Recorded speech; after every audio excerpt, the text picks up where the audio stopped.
الرؤوف اس کا معنی ہے نرمی کرنے والا، یعنی اللہ تعالیٰ کی ذات بندوں کے ساتھ نرمی اور محبت کا معاملہ کرتی ہے۔ مان لیجیے دیکھیں رسول کریم صلی اللہ علیہ وسلم کے اسماء گرامیہ میں سے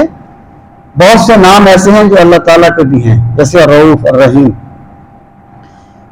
اس کا مطلب صرف یہ ہے کہ اگر شیخ عبداللہ محدث دہلوی رحمۃ اللہ علیہ اس میں فرماتے ہیں مشکات کے مقدمے میں، وہ فرماتے ہیں کہ جو اس میں اشیاء النمات میں فرماتے ہیں، وہ فرماتے ہیں کہ اللہ تعالیٰ کی جتنی بھی صفات ہیں ان کا سب سے بڑا حصہ جو ہے وہ رسول کریم علیہ السلام کو ملا ہے۔ یعنی وہ کیا ہے کہ سراپا حسن بن جاتا ہے جس کے حسن کا عاشق بڑا اے دل حسین ایسا بھی ہوگا کوئی حسین نہیں۔ مطلب یہ ہے کہ اللہ تعالیٰ نے اپنے جمال سے اس طریقے سے سرکار کو نواز دیا ہے کہ آپ بھی رؤوف بھی بن گئے اور رحیم بھی، لیکن اللہ کی طرح نہیں، اللہ کی طرح نہیں، کوئی مشابہت نہیں ہے۔ اللہ تعالیٰ نے انہیں اپنی ذات کا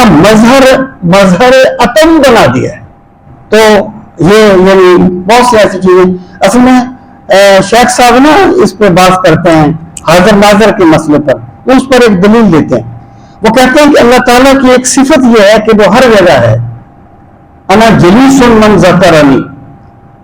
یعنی جو بندہ میرا ذکر کرے میں اس کے پاس ہوتا ہوں۔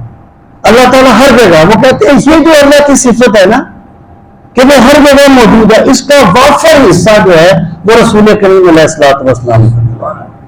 یعنی اس پس منظر میں اگر آپ اس کو دیکھیں تو آپ کو کچھ چیز کلیئر ہو سکتی ہے۔